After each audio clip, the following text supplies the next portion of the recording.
सबसे पहले हम बात करते हैं किस टाइगर रिजर्व ने रिसेंटली एक एमओयू साइन किया Indian highways management company limited के साथ, ताकि जब आप उस पर्टिकुलर टाइगर रिजर्व में एंट्री करेंगे ना, तो बिल्कुल फॉरेस्ट की एंट्री पर ही आपकी फास्टैग बेस्ड पेमेंट से आपकी जो भी एंट्री टिकट होंगी वो कट जाएंगी। आप वैसे फिजिकली टिकट लेते थे, तो अब क्या है, जैसे टोल टैक्स पे आप जाते हैं, टोल टैक्स पे आपने देखा होगा अब अपने फास्टैग की मदद से ही आपका पैसा कट जाता है।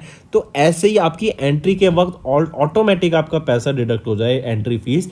इसीलिए ये फैसिलिटी किस टाइगर रिजर्व ने IHMCL के साथ मिलकर लॉन्च की फास्टैग बेस्ड पेमेंट की, वो है नागा अर्जुन सागर Shri सलाइलम tiger reserve.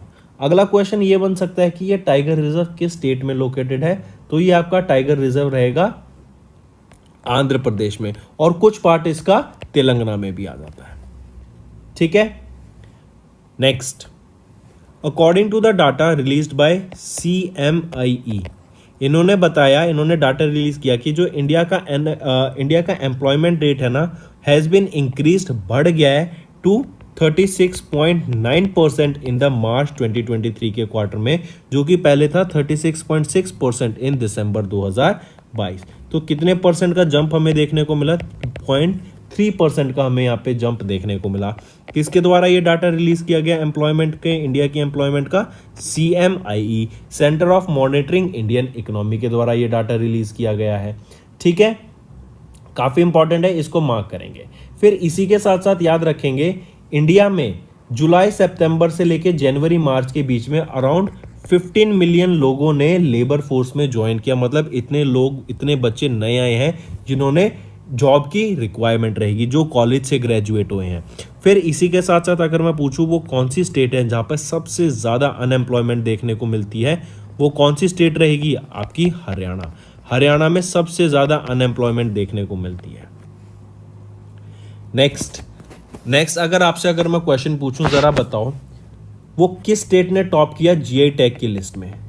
GI tag सबसे ज्यादा GI टैग कहां से दिए गए? केरला से। ठीक है, GI टैग की लिस्ट में केरला ने टॉप किया। फिर वर्ल्ड का 9th बिजिएस्ट एयरपोर्ट कौन सा है? वो है इंडिया का, और इंडिया में भी दिल्ली का Indira Gandhi international airport 9th position पे आया है वर्ल्ड के बिजिएस्ट एयरपोर्ट पे। फिर अभी लॉर्ड हनुमान की एक स्टैचू 54 फीट टॉल स्टैचू को अनवेल किया गया, कहां पर? गुजरात में। ठीक है, अमित शाह के द्वारा यह अनवेल किया गया। फिर इसी के साथ साथ याद रखेंगे गज उत्सव यह भी काजीरंगा में सेलिब्रेट किया गया था, जो कि असम में है। गज उत्सव करेक्ट, और प्रेसिडेंट मुर्मू के द्वारा इसको इनॉग्रेट किया गया था। फिर अगर मैं बात करूं इंटरनेशनल योगा महोत्सव की, इंटरनेशनल योगा महोत्सव ये कहां पर हुआ था? ये किसके द्वारा कराया गया? सरबंदा सोनोवाल जी के द्वारा फ्लैग ऑफ किया गया। और कहां पर? डिब्रूगढ़ कहां पर है? असम में। ठीक है, फिर ऐसे याद रखेंगे G20 की डेवलपमेंट वर्किंग ग्रुप मीटिंग, इसका सेकेंड एडिशन अभी हुआ था। कहां पर हुआ था? यह हुआ था कुमाराकोम में। फिर इसी के साथ साथ एक और चीज याद रखेंगे, जम्मू फिल्म फेस्टिवल। ये जम्मू फिल्म फेस्टिवल का कौन सा एडिशन अभी हमें देखने को मिला? 3rd एडिशन का जम्मू फिल्म फेस्टिवल हमें देखने को मिला। फिर ट्यूलिप गार्डन, इसको अभी इनॉग्रेट किया गया, कहां पर? जम्मू एंड कश्मीर में। किसके द्वारा? लेफ्टिनेंट गवर्नर मनोज सिन्हा, जो कि जम्मू कश्मीर के लेफ्टिनेंट गवर्नर है, उनके द्वारा इसको इनॉग्रेट किया गया ट्यूलिप गार्डन को। नेक्स्ट, किस कंपनी ने रिसेंटली रिसीव किया approval from SEBI for control transfer in merger process? I repeat, किस कंपनी ने रिसेंटली अप्रूवल मिला सेबी के द्वारा for control transfer in merger process? वो रहेगा आपका, किसको मिला है जरा बताओ? किस कंपनी को? HDFC कैपिटल एडवाइजरी लिमिटेड को। ठीक है, और HCEL जो है ये सब्सिडरी है HDFC लिमिटेड की एंड अ को इन्वेस्टमेंट पोर्टफोलियो मैनेजर। नेक्स्ट, कौन सी इंडियन कंपनी ने अभी एक US की कंपनी के साथ, जो कि है लेंजाजेट इनकॉर्पोरेशन, इनके साथ टाइप किया कि इंडिया का पहला ग्रीन एविएशन फ्यूल फॉर्म को इस्टेब्लिश किया जा सके हरियाणा में? जो ये LanzaJet है ना, ये एक clean energy based technology company है। इन्होंने इंडिया की इंडियन ऑयल कॉरपोरेशन लिमिटेड के साथ टाई अप किया ताकि इंडिया का पहला सस्टेनेबल एविएशन फ्यूल या फिर हम पहला ग्रीन एविएशन फ्यूल फर्म एक रिफाइनरी को सेटअप किया जा सके। ये रिफाइनरी आपकी कहाँ पे सेटअप की जाएगी? पानीपत में। पानीपत कहाँ पर है? हरियाणा में। और इसमें 300 करोड़ रुपए की लागत से ये रिफाइनरी सेटअप करने की बात की गई। Moving on, world heritage committee meeting in an extraordinary session decided to inscribe Rachid कमार इंटरनेशनल फेयर ऑफ त्रिपोली, जो कि लेबनान में है, on the list of the world heritage in danger. ये वर्ल्ड हेरिटेज इन डेंजर वो list होती है जहाँ पर जो हेरिटेज, जो आपके कल्चरल साइट्स होती हैं वो डैमेज हो रही हैं या फिर वो ख़त्म होने की कगार पे है, तो उन लिस्ट को यहाँ पे डाला जाता है। और यहाँ के रचिद कमार इंटरनेशनल फेयर ऑफ त्रिपोली को, जो कि लेबनान का है, उनको list of world heritage in danger की लिस्ट में डाला गया। नेक्स्ट, किस ऑर्गेनाइजेशन ने रिसेंटली रिलीज किया the status of women in agri food systems report with the findings that tackling gender gap in agri food systems can boost the global economy by $1 trillion. तो अभी recently देखो किस organisation के द्वारा बोला गया, पहले तो यही देख लेते हैं। यूनाइटेड नेशन का आर्म है ये फूड एंड एग्रीकल्चर ऑर्गेनाइजेशन। इन्होंने बोला कि अगर हम जो जेंडर अनइक्वालिटी है इन वीमेन और मैन के बीच में, जो जेंडर इनइक्वालिटी है हमारे एग्रीकल्चर फूड सिस्टम्स, इस एग्रीकल्चर फूड सेक्टर में, मतलब एग्रीकल्चर और फूड सेक्टर में, उसमें अगर हम इसको ख़त्म कर देते हैं जेंडर इनइक्वालिटी को, तो हमारा जो इकोनॉमी है ना वो 1% से ग्रो कर देगा। वर्ल्ड की इकोनॉमी 1% से ग्रो करेगी, और वर्ल्ड की 1% मतलब $1 ट्रिलियन से हमें यहाँ पे मुनाफा, एक $1 ट्रिलियन की इकोनॉमी में ग्रोथ देखने को मिलेगा just by removing inequality between man and women. ठीक, और ये UNFAO के द्वारा डाटा रिलीज किया गया था। करेक्ट। नेक्स्ट, और यहीं पर एक और डाटा याद रखेंगे, अगर हम डाटा इस हिसाब से देखें कि अगर एक मैन $1 अर्न कर रहा है तो वहीं पे उसी के कंपैरिजन में for the same job women 82 cents earn करती है। ये है अनइक्वालिटी जिसकी बात की जा रही है। ठीक, नेक्स्ट आ जाता है फिर अभी एक संजीवनी प्रोजेक्ट लॉन्च किया है। संजीवनी प्रोजेक्ट ये किस स्टेट के द्वारा लॉन्च किया गया था? हिमाचल प्रदेश के। नेशनल फूड कॉन्क्लेव ये किसके द्वारा? हैदराबाद के द्वारा लॉन्च की गई। फिर एक यूनिफाइड पोर्टल लॉन्च किया गया है सेंट्रल ब्यूरो ऑफ नारकोटिक्स के द्वारा। करेक्ट। किस पार्टी को अभी नेशनल पार्टी का स्टेटस मिल गया? आम आदमी पार्टी को। देन UIDAI ने किस IIT के साथ टाई अप किया? IIT बॉम्बे के साथ टाई अप किया ताकि एक टचलेस बायोमेट्रिक सिस्टम को डेवलप किया जा सके। ठीक, फिर इसी के साथ साथ बताओ इंडिया में जो टाइगर की पॉपुलेशन है वो कितनी हो गई है? 3167 आपकी अब टाइगर की पॉपुलेशन हमें यहाँ देखने को मिलती है। फिर 3 दिन लंबा आपका एक बैसाखी फेस्टिवल हमें देखने को मिला, कहाँ पर? जम्मू एंड कश्मीर में। इसी के साथ साथ याद रखेंगे अभी रिसेंटली एक तुलसी घाट रिस्टोरेशन प्रोजेक्ट ये अभी लॉन्च किया गया है युगांडा में। ये कब लॉन्च किया गया? जब हमारे external affairs minister doctor S Jaishankar visit पे थे युगांडा में, वहाँ पर ये तुलसी घाट रिस्टोरेशन प्रोजेक्ट को भी लॉन्च किया गया। ठीक, फिर इसी के साथ साथ W20 की कॉन्फ्रेंस ये कहाँ पर हमें देखने को मिली? इंटरनेशनल मीटिंग, तो ये जयपुर में हुई थी W20। फिर व्हाट्सएप की बात करते हैं अभी। व्हाट्सएप के द्वारा 2 चीज़ याद रखेंगे, एक तो इन्होंने स्टे सेफ कैंपेन लॉन्च किया है, दूसरा याद रखेंगे अब व्हाट्सएप आप पहले तो एक ही फ़ोन में यूज़ कर सकते थे, अब एक ही व्हाट्सएप नंबर से आप 4 अलग डिवाइसेस में उसको यूज़ कर पाएंगे। Next, according to the data released by ministry of commerce in April, कौन सी कंट्री एमर्ज करके आई as the India's biggest trading partner in the financial year 23? तो वो रहेगी United States of America. India and USA के बीच में जो ट्रेड है सबसे ज़्यादा रहा, और अगर हम इस ट्रेड की ही बात करें तो इंडिया और USA के बीच में जो ट्रेड रहा वो रहा आपका $128.55 बिलियन डॉलर का। ये तो था फर्स्ट पोजीशन पे। सेकंड पोजीशन पे इंडिया का बिगेस्ट ट्रेडिंग पार्टनर आ जाता है चाइना। इनके साथ हमने 113.83 बिलियन का ट्रेड करा है। इसी में आप याद रखेंगे जब से वॉर स्टार्ट हुई ना, इंडिया और रशिया के बीच में भी जो ट्रेड है ना वो काफ़ी ज़्यादा बढ़ गया है। इंडिया अब रशिया से डायरेक्टली क्रूड ऑयल परचेज कर रहा है, और क्रूड ऑयल भी कौन सा, वर्जिन ऑयल। लेकिन आप जानते हैं यूएसए ने रशिया पे सैंक्शंस लगा दिए थे, तो यूएसए अब रशिया से डायरेक्टली ऑयल तो परचेज नहीं कर सकता।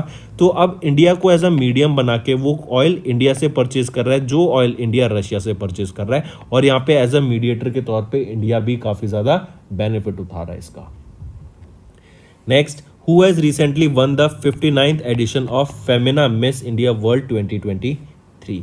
Femina Miss India World 2023 59th edition था। कहाँ पर हुआ था, ये आपका इम्फॉल में हमें देखने को मिला था। इम्फॉल कहाँ पर, मणिपुर में, ठीक है। और ये 59th एडिशन था। कौन, किसको क्राउन किया गया miss India World 2023, Nandini Gupta. ये 19 ईयर्स की हैं, कोटा राजस्थान से ये बिलोंग करती हैं। एंड आफ्टर दिस टाइटल इनको एंट्री मिल जाएगी अब, और इनको डायरेक्टली ये इंडिया को रिप्रेजेंट करेंगी at the 71st miss world, जो 2023 का कहाँ पर होगा, यूनाइटेड अरब एमिरेट्स में हमें देखने को मिलेगा, ठीक है। नंदिनी गुप्ता याद रखेंगे। नेक्स्ट, किस स्टेट गवर्नमेंट ने रिसेंटली अभी रीनेम किया भावनापाडु पोर्ट एज मुलेपेटा पोर्ट। भावनापाडु पोर्ट को एज अ मुलेपेटा पोर्ट ये रीनेम किया गया, किस स्टेट के द्वारा, आंध्र प्रदेश के द्वारा। और एक चीज याद रखेंगे, एक अभी डाटा रिलीज किया गया था वेल्दियस चीफ मिनिस्टर का इंडिया के, जिसमें टॉप किया है आंध्र प्रदेश के chief minister YS Jagan Mohan Reddy ji के द्वारा। ये इंडिया के वेल्दियस्ट चीफ मिनिस्टर उभर कर आए हैं। Next, every year which organisation publishes world economic outlook. और याद रखेंगे एक साल में ये 2 बार डाटा रिलीज किया जाता है वर्ल्ड इकोनॉमिक आउटलुक का। किसके द्वारा पब्लिश किया जाता है, ये इंटरनेशनल मॉनेटरी फंड के द्वारा ये पब्लिश किया जाता है। इसमें जो हमारी वर्ल्ड की इकोनॉमी है उसकी सिचुएशन, उसकी हेल्थ के बारे में बताया जाता है कि कितनी स्ट्रांग हमारी इकोनॉमी है, कहाँ कहाँ पर हमें दिक्कतें देखने को मिल रही हैं, क्या क्या स्ट्रांग पॉइंट्स हैं, उन सब के बारे में साल में 2 बार ये डाटा रिलीज किया जाता है। IMF की बात करूँ तो वॉशिंगटन DC हेडक्वार्टर रहेगा। वर्ल्ड बैंक का भी वॉशिंगटन DC हेडक्वार्टर रहेगा। UNDP की अगर मैं बात करूँ तो न्यूयॉर्क में इनका हेडक्वार्टर रहेगा। UNEP की बात करूं तो इनका हेडक्वार्टर रहेगा नायरोबी, कीनिया। और यूनेस्को की अगर मैं बात करूं तो इनका हेडक्वार्टर रहेगा पेरिस में। सिंपल UN पूछा जाए कि यूनाइटेड नेशन का हेडक्वार्टर कहाँ है, तो वो भी न्यूयॉर्क में ही है। नेक्स्ट, ऑपरेशन जिब्राल्टर, ये किस कंट्री से रिलेटेड है, तो याद रखना ऑपरेशन जिब्राल्टर, और इसी के साथ साथ एक और ऑपरेशन याद रखना, ऑपरेशन ग्रैंड स्लैम। ये दोनों ऑपरेशन आपके पाकिस्तान से रिलेटेड है, ठीक है।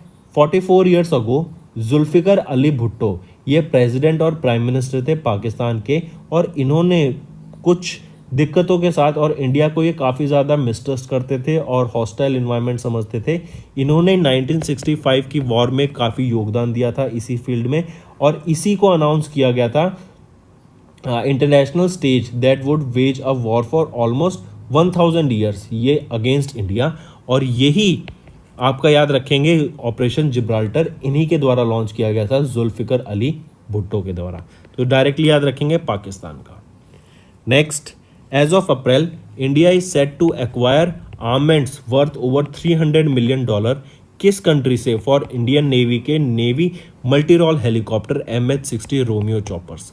देखो अभी इंडिया ने USA से $300 मिलियन का एक डील साइन किया, जहां पर इंडिया परचेज करेगा मिसाइल्स को, हेलीकॉप्टर्स को, टॉर्पेडोज को फ्रॉम USA। इसमें हमें देखने को मिलेंगे, अगर हम बात करें तो 24 रोमियो हेलीकॉप्टर्स जो कि है MH-60 हेलीकॉप्टर्स हैं ये आपके।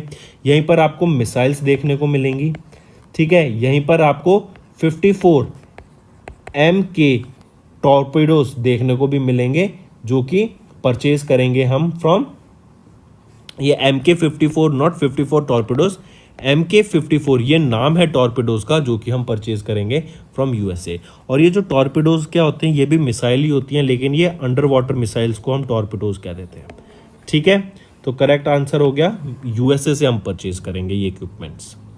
Next, union minister of law and justice Kiran Rijiju, इन्होंने रिसेंटली रिलीज किया first edition of which language का कॉन्स्टिट्यूशन ऑफ इंडिया। देखो किस लैंग्वेज में कॉन्स्टिट्यूशन ऑफ इंडिया लॉन्च किया गया फॉर द फर्स्ट टाइम, और ये university of Jammu and Kashmir में इसको लॉन्च किया गया था। तो किस लैंग्वेज में लॉन्च किया गया है, वो है डोगरी लैंग्वेज में फॉर द फर्स्ट टाइम हमें कॉन्स्टिट्यूशन ऑफ इंडिया देखने को मिला, जो कि university of Jammu and Kashmir में लॉन्च किया गया था। ठीक, डोगरी जो है ये आपकी इंडो आर्यन लैंग्वेज है जो कि जम्मू रीजन में बोली जाती है, and it is a part of the 22 official languages जो कि रिकॉग्नाइज्ड है इंडियन कॉन्स्टिट्यूशन में 8th शेड्यूल में। नेक्स्ट अगर आपसे पूछा जाए वो पहली स्टेट कौन सी बन गई इंडिया में जहां पर अंडर वाटर मेट्रो है। अंडर वाटर मेट्रो कहां पर देखने को मिलती है हमें, वो मिलती है वेस्ट बंगाल में। स्टेट आ जाए, स्टेट्स फिर कहां पर, इसमें कोलकाता में। और कौन सी, कोलकाता मेट्रो रेल कॉरपोरेशन इसको बना रही है। किस रिवर पे बना रही है, किस रिवर के अंडर बना रही है, हुगली रिवर के अंडर इसको बनाया जा रहा है।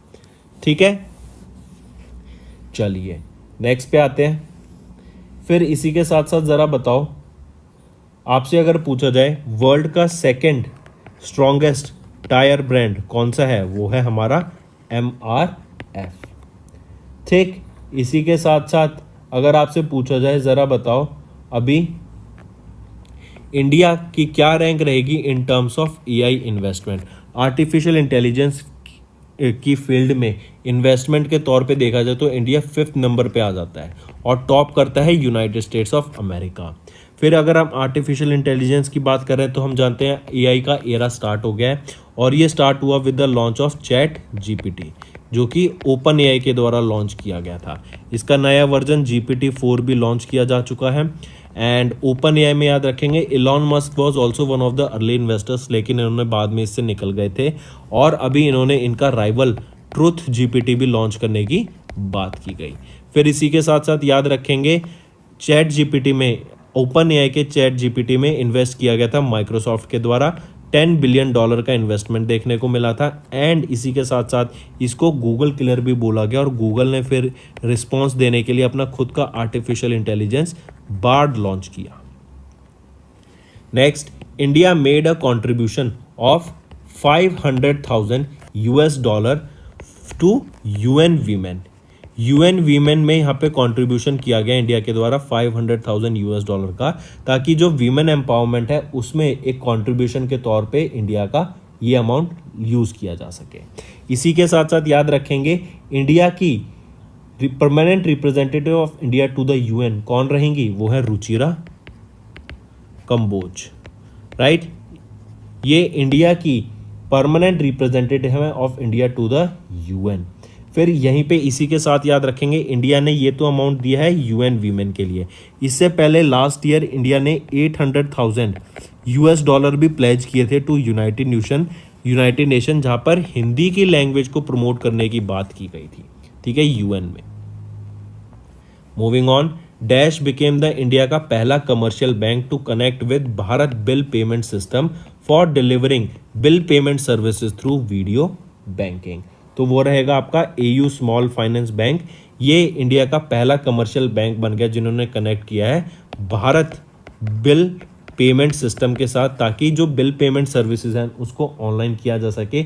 एज वेल एज इससे जो आपके सीनियर सिटीजन्स होंगे ना, उनको बहुत ज़्यादा बेनिफिट मिलेगा। एज जो रिमोट एरियाज़ में रहते हैं उनको ब्रांच तक ट्रैवल करने की ज़रूरत नहीं पड़ेगी, एंड वो ईजिली घर बैठे बैठे वेरियस फैसिलिटीज़, वेरियस सर्विसेज का फ़ायदा उठा सकेंगे।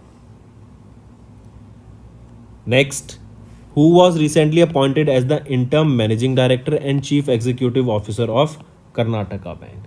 कौन रहेंगे वो, किनको अभी इंटर्म MD एंड CEO बनाया गया है कर्नाटका बैंक का, वो है शेखर राव। ठीक, डायरेक्टली याद रखेंगे। नेक्स्ट पर आ जाते हैं। फिर अभी रिसेंटली बताओ वो पहली कंट्री कौन सी बनी जिन्होंने ऑक्सफोर्ड की मलेरिया वैक्सीन को एक्सेप्ट कर लिया है, उसको अप्रूव कर दिया है मलेरिया वैक्सीन,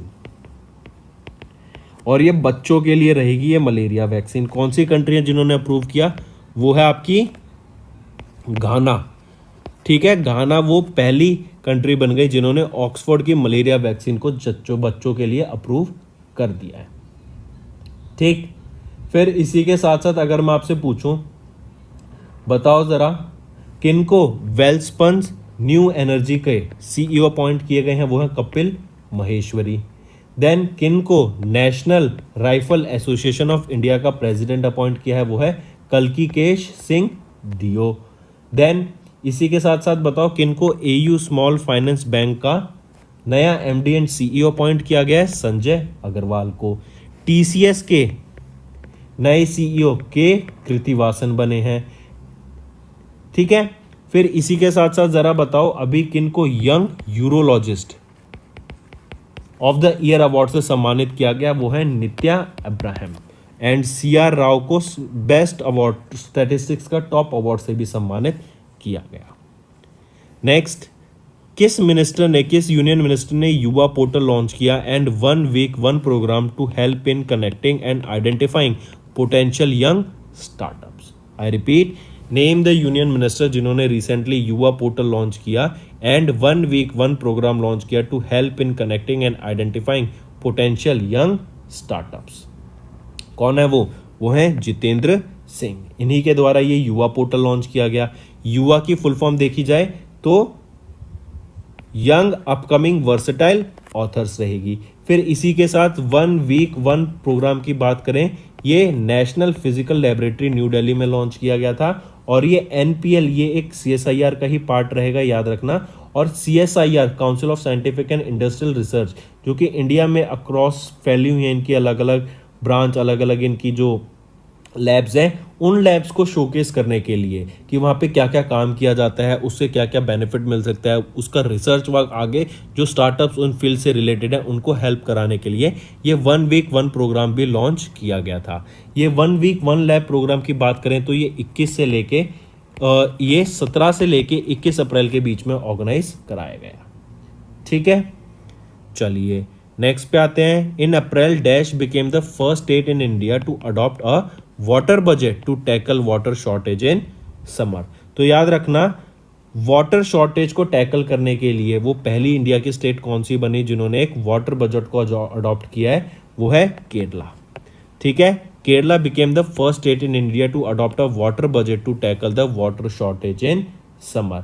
इनके फर्स्ट फेज में 94 ग्राम पंचायत में एंड 15 ब्लॉक पंचायत में इस वाटर बजट को इम्प्लीमेंट किया जाएगा, ताकि जो इतनी गर्मी है और हम जानते हैं वाटर की नीड बढ़ती है गर्मी में, उसको टैकल करने के लिए और सबको इक्वल अमाउंट का पानी मिल सके, ये लॉन्च किया गया है। Next, who has assumed the charge of the controller personal services in the Indian Navy? तो controller of personal service in Indian Navy का चार्ज किन्होंने लिया है? वो है वाइस एडमिरल कृष्णा स्वामीनाथन। ठीक है, काफी इंपॉर्टेंट है, याद रखेंगे। Moving on, next, government of India advance its target to achieve 20% ethanol blending in petrol from 2030 to dash. देखो एथेनॉल जो है ना आपका, पहले क्या होता था, पेट्रोल 100% होता था, अब इसमें बोला गया कि 20% एथेनॉल लाओ और 80% आपका पेट्रोल रहेगा। जो ये एथेनॉल होता है ना, ये इंडिया में मिल जाता है, काफ़ी इजीली मिल जाता है। एंड इंडिया का जो लार्जेस्ट प्रोड्यूसर, याद रखना एक ये याद समझ लो, पहले ये बनाया किससे जाता है? एथेनॉल बनता है आपका शुगर केन से। ठीक, और इंडिया हम जानते हैं largest exporter as well as producer है आपका शुगर केन का, और यूपी में सबसे ज़्यादा हमें शुगर केन देखने को मिलता है। तो 20% एथेनॉल को अचीव करने के लिए पहले टारगेट रखा गया था 2030, अब उसको रिड्यूस करके कर दिया है 2025-26 तक हमें 20% एथेनॉल अचीव करना है as per the target of government of India. Next, world की वेल्थिएस्ट सिटी रिपोर्ट अभी रिलीज की गई। ये हेनले एंड पार्टनर्स के द्वारा रिलीज की गई। इसमें बताया गया कि कौन सी सिटी टॉप पे रही जहां पर हमें 3,40,000 मिलियनियर्स देखने को मिले, तो वो रहेगी न्यूयॉर्क। अगर मैं यहीं पे बात करूं इंडिया की, इंडिया में कौन सी सिटी इस लिस्ट पे आती है? तो इंडिया की मुंबई इस लिस्ट में आती है। और कौन से नंबर पे आती है मुंबई? आपकी मुंबई हमें देखने को मिलती है एट 21st पोजीशन, जहां पर हमें 59,400 मिलियनर्स देखने को मिले। ठीक है, और यहीं पर हमें 29 बिलियनर्स देखने को मिले।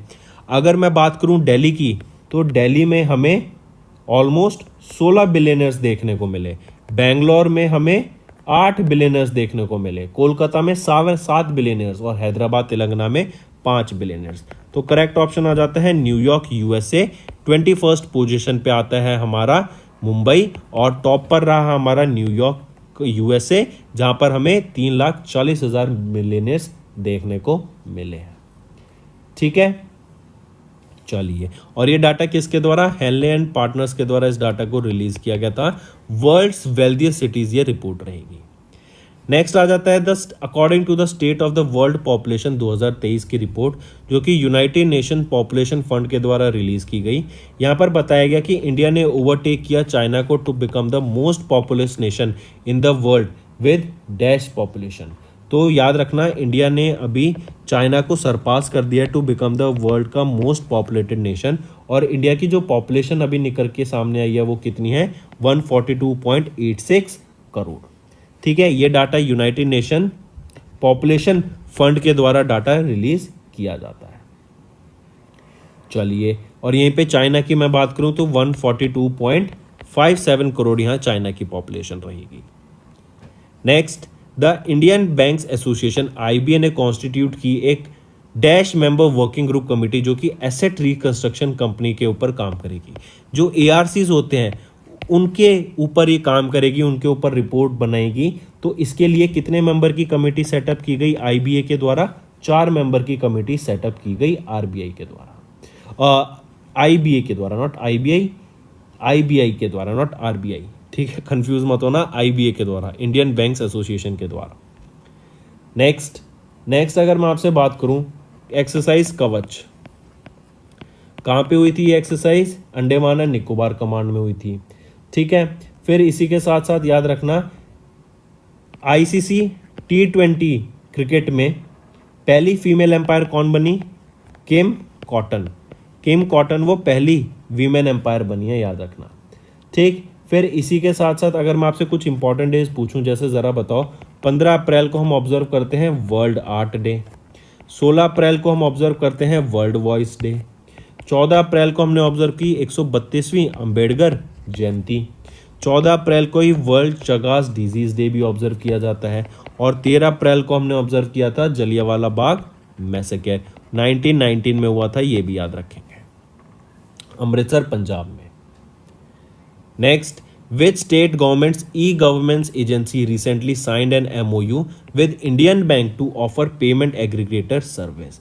देखो, पेमेंट एग्रीगेटर सर्विस का अभी रिसेंटली ये अप्रूवल मिला है, किस स्टेट गवर्नमेंट की ई-गवर्नेंस एजेंसी को, तो तमिलनाडु की ई-गवर्नेंस एजेंसी को रिसेंटली इन्होंने एक MOU साइन किया इंडियन बैंक के साथ, ताकि पेमेंट एग्रीगेटर सर्विस इनको प्रोवाइड की जा सके।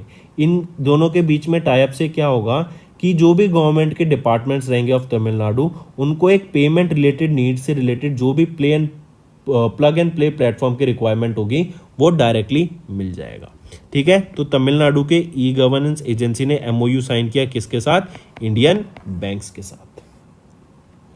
नेक्स्ट, आरबीआई फाउंडेशन डे 2023 में ऑब्जर्व किया गया कब, हर साल हम याद रखेंगे 1 अप्रैल को ऑब्जर्व किया जाता है आरबीआई फाउंडेशन डे। 1 अप्रैल 1935 में ये आपका इस्टेब्लिश किया गया था। ठीक है, और सर ऑसबॉर्न स्मिथ पहले गवर्नर थे of RBI. Next, name the state government जिन्होंने रिसेंटली एक MOA memorandum of agreement sign किया सेंट्रल पब्लिक सेक्टर अंडरटेकिंग के साथ to set up 5 hydro power plants. 5 hydro power plant set up करने की यहाँ पे बात की गई अरुणाचल प्रदेश में, और इन्होंने एक MOA साइन किया है central public sector undertaking to set up this 5 hydro power plants.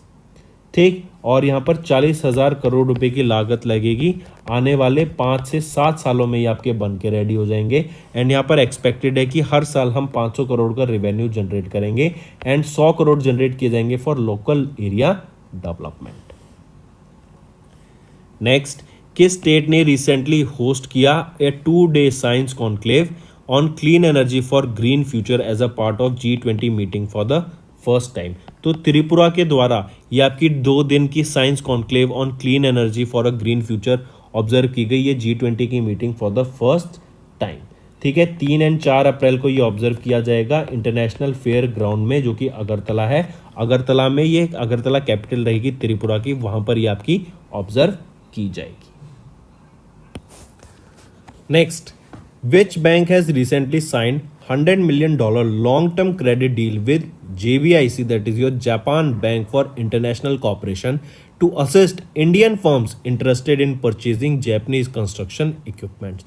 मान देखो, इंडिया में जो भी जापान की कंपनी है, मैन्युफैक्चरिंग कंपनी है, मान लो उनको लोन की ज़रूरत पड़े कि कुछ अपने प्रोडक्ट्स बनाने हैं, कंस्ट्रक्शन इक्विपमेंट्स को बाय करना है या फिर कुछ प्रोडक्शन करनी है, उसके लिए जो लोन की ज़रूरत पड़े, उसके लिए रिसेंटली एक long term credit deal sign करी गई। किस बैंक ने? तो ये डील साइन करी आपकी इंडसइंड बैंक ने, ठीक है। इंडसइंड बैंक ने ये डील साइन करी JBIC के साथ, ठीक है, ताकि, और ये जो डील रहेगी ये $100 million की डील रहेगी, ताकि इंडियन फर्म्स जो भी इंटरेस्टेड है इन परचेजिंग जैपनीज कंस्ट्रक्शन इक्विपमेंट्स, उनको यहाँ पे हेल्प किया जा सके। सिमिलरली अगर जापान की कोई भी फर्म इंटरेस्टेड है, उनको भी यहाँ पे लाइन ऑफ क्रेडिट ये प्रोवाइड किया जाएगा, ताकि वो अपने प्रोडक्शन के लिए जो भी कंस्ट्रक्शन इक्विपमेंट्स हैं या फिर जो भी टेक्नोलॉजी है उसको बाय करना चाहें तो वो कर सकते हैं। Next, which of the following small finance bank has recently received the authorized dealer category 1 license to deal in forex exchange by RBI। तो अभी किस स्मॉल फाइनेंस बैंक को RBI की तरफ से अप्रूवल मिला कि जो ये फॉरेन एक्सचेंज होते हैं, इसको फॉरेक्स भी कहते हैं।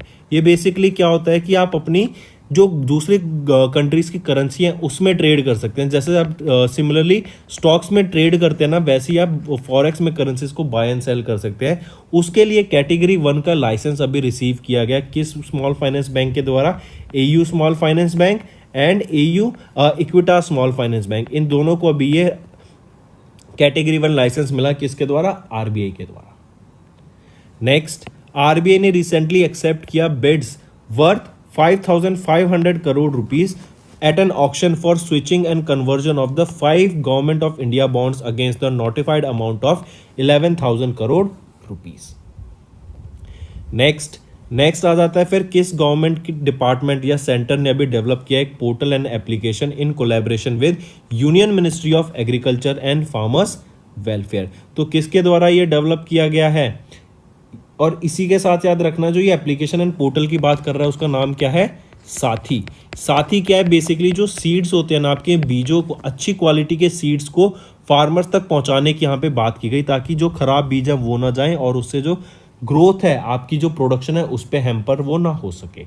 इसीलिए साथी लॉन्च किया गया था better quality of seeds provide करने के लिए। और साथी की फुल फॉर्म है seed traceability authentication and holistic inventory. ये एक पोर्टल और मोबाइल एप्लीकेशन है। नेशनल इंफॉर्मेटिक्स सेंटर NIC के द्वारा ये application and web portal develop किया गया। करेक्ट। और इसकी थीम रहेगी उत्तम बीज समृद्ध किसान। आई रिपीट, जो थीम रहेगी इसकी क्या है? उत्तम बीज समृद्ध किसान, और NIC के द्वारा इसको डेवलप किया गया है। Next, in April, Dash became the first Indian state to develop a DNA database for unidentified bodies। तो याद रखना, हिमाचल प्रदेश वो पहली स्टेट बन गया इंडिया में जिन्होंने पहला DNA डाटाबेस को स्टोर करने के लिए एक फैसिलिटी सेटअप करी है। और यहाँ पर अभी तक अगर हम देखें, अप्रैल 2022 में ये लॉन्च की गई थी।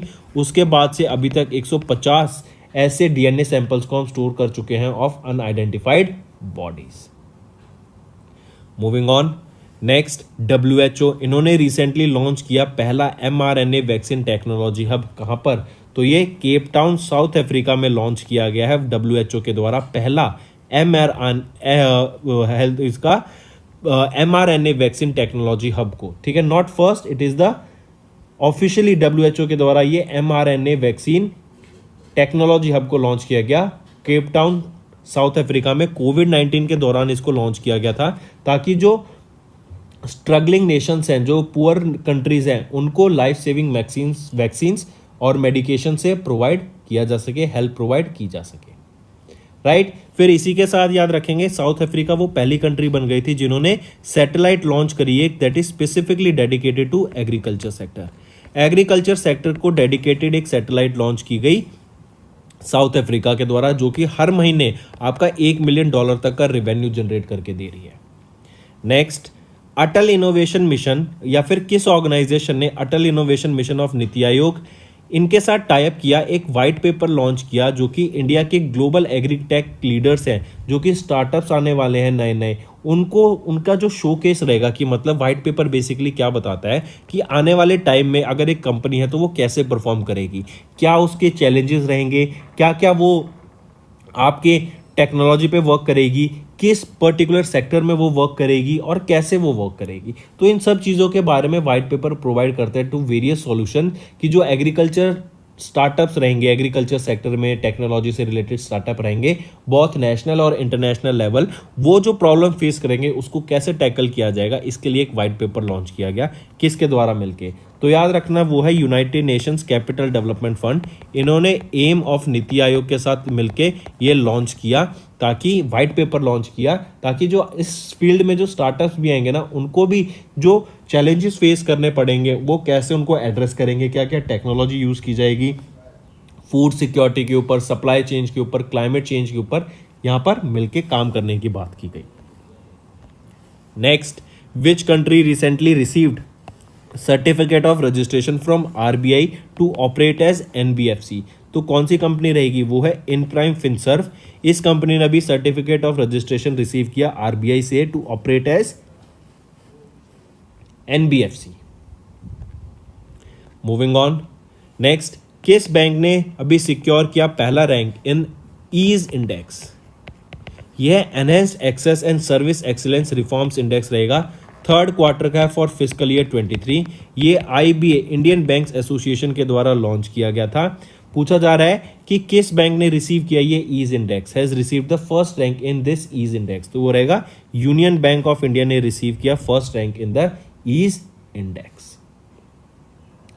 मूविंग ऑन, किस स्टेट गवर्नमेंट ने रिसीव किया, हैज रिसेंटली लॉन्च इंडिया का पहला बॉर्नवी ड्रोन? ये बॉर्नवी ड्रोन बेसिकली क्या है? ये आपका EVTOL है। ये बेसिकली क्या है? Electric vertical take off and landing ये सर्विस भी प्रोवाइड करता है, कि मतलब उसमें ये फैसिलिटी भी है। और ये बॉर्नवी ड्रोन है जो कि आपका कैरी करेगा ऑलमोस्ट 50 kg तक का आपका ये पेलोड कैरी कर सकता है फॉर 10 किलोमीटर्स।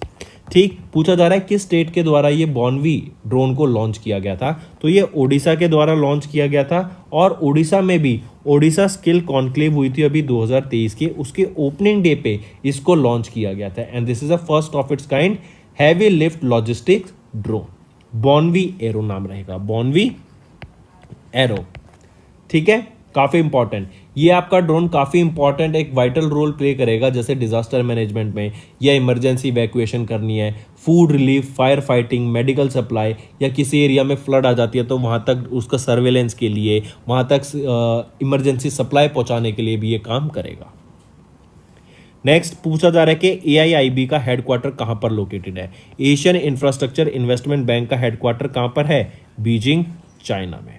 ठीक, नेक्स्ट, अभी इंडिया के टॉलेस्ट बाबा साहेब भीमराव अंबेडकर का एक 125 फीट का ब्रॉन्ज स्टैचू अनवेल किया गया ऑन 132nd बर्थ एनिवर्सरी, जो कि 14 अप्रैल को थी। पूछा जा रहा है कि ये कहाँ पर सेटअप किया गया है? तो ये हैदराबाद, तेलंगाना में अनवेल किया गया आपका स्टैचू डॉक्टर भीमराव अंबेडकर का। नेक्स्ट चीज़ आपको यहीं पे याद रखनी है कि on the 132nd birth anniversary के दौरान ही इनके डॉक्टर भीमराव अंबेडकर की एक स्पेशल टूरिस्ट ट्रेन लॉन्च की है, जिसका नाम है भारत गौरव ट्रेन। ये भारत गौरव ट्रेन बेसिकली काम क्या करेगी? आपका टूरिस्ट को जो भी इंपॉर्टेंट डेस्टिनेशन है डॉक्टर BR अंबेडकर की लाइफ से रिलेटेड, वहाँ पर ये ले जाएगी, उनको घुमा कर लाएगी। और ये भारत गौरव ट्रेन देखो अपने देश के इनिशिएटिव के अंडर लॉन्च की गई, ताकि एक भारत श्रेष्ठ भारत की जो स्पिरिट है, टूरिज्म स्पिरिट है, उसको प्रमोट किया जाए। Not just doctor BR Rao Ambedkar की जगह, बट ऑलरेडी जो आसपास जो डेस्टिनेशन सेटअप की गई हैं, जो मेंशन है, वहाँ पर उन टूरिस्ट को घुमाने की बात की गई। तो ये भारत गौरव ट्रेन भी लॉन्च की गई थी। तो एक स्टैचू हो गया डॉक्टर भीमराव अंबेडकर का, और एक भारत गौरव ट्रेन यहाँ पे लॉन्च की गई। नेक्स्ट आ जाता है, in which city Log9 materials ने रिसेंटली लॉन्च किया इंडिया का पहला lithium ion cell manufacturing facility? India का पहला lithium ion cell manufacturing facility कहाँ पे लॉन्च की गई और किसके द्वारा? तो Log9 मटेरियल्स के द्वारा लॉन्च की गई। ये बेंगलुरु कर्नाटका बेस्ड फैसिलिटी है और इन्होंने जो ये मैन्युफैक्चरिंग फैसिलिटी सेटअप किया ना, ये भी बेंगलोर कर्नाटका में ही सेटअप किया है और इनको एनर्जी की रिक्वायरमेंट रहेगी of almost 50 megawatt per hour की। ठीक है, और लिथियम आयन मैंने बताया ये क्या है, आपकी इलेक्ट्रिक व्हीकल्स में या फिर जहाँ पे भी बैटरी यूज होती है उसमें काम आता है आपका लिथियम आयन, और लिथियम के रिजर्व मिले थे जम्मू एंड कश्मीर में। तो correct option 2। Next, according to logistics performance index, logistics performance index अभी लॉन्च किया गया था और ये वर्ल्ड बैंक के द्वारा रिलीज किया जाता है। इस इंडेक्स में बताया जाता है कि किस कंट्री में एक जगह से दूसरी जगह जो इंडस्ट्रीज हैं वहाँ से प्रोडक्ट लिया जाता है तो वो कितना ईजिली प्रोडक्ट लिया जाता है और कितना ज़्यादा वो बेनिफिशियल रहता है इकोनॉमी को, और उस प्रोडक्ट में उसकी जो कॉस्ट लगती है वो कॉन्ट्रीब्यूट करता है। तो यहीं पर अगर मैं इंडिया की बात करूँ तो इंडिया आ जाता है 38 पोजीशन पे, फर्स्ट पोजीशन पे आ जाता है सिंगापुर। तो लॉजिस्टिक्स के हिसाब में देखा जाए तो सिंगापुर ने टॉप किया और यहाँ पे इंडिया की रैंक रहेगी 38। ठीक है, चलिए, और ये वर्ल्ड बैंक के द्वारा ही डाटा रिलीज किया जाता है, ये भी याद रखना।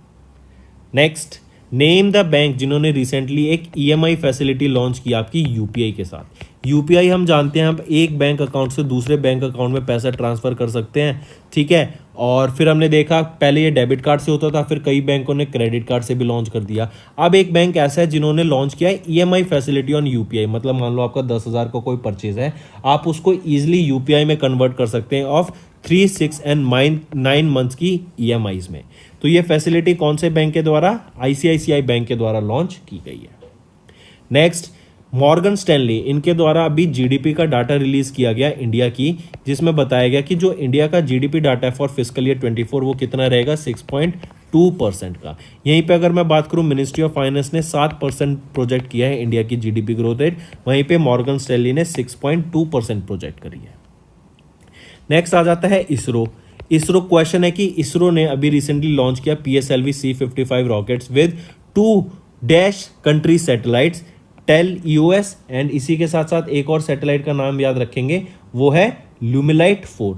ये 2 सैटेलाइट लॉन्च करी हैं कहाँ से? श्रीहरिकोटा, आंध्र प्रदेश से। सिंपल टर्म्स में पूछा जाए बताऊं तो इसरो ने 2 सैटेलाइट्स को लॉन्च किया, किनकी? सिंगापुर की ये सैटेलाइट्स रहेंगी। ठीक है, कहाँ से? सतीश धवन स्पेस सेंटर से, जो कि श्रीहरिकोटा आंध्र प्रदेश में रहेगा। यहाँ से ये 2 सैटेलाइट्स लॉन्च करी और ये 2 satellites PSLV polar synchronous launch vehicle C-55 rocket से ये लॉन्च की गई थी। 2 सैटेलाइट्स रहेंगी किस कंट्री की? सिंगापुर की। तो दोस्तों ये थे हमारे आज के इंपॉर्टेंट करंट अफेयर्स, और ये 3 अप्रैल के सारे करंट अफेयर्स हैं for the 3rd week of April. ठीक है, काफ़ी इंपॉर्टेंट सेशन था। आई होप आपको काफ़ी चीज़ें सीखने को मिली। अगर कुछ आपको लगता है आज की वीडियो आपकी बेनिफिशियल रही है और आपने कुछ नई चीज़ सीखने को मिली तो कमेंट करके ज़रूर बताना और इस वीडियो को लाइक कर दो। इससे क्या होगा, मुझे मोटिवेशन मिलेगी और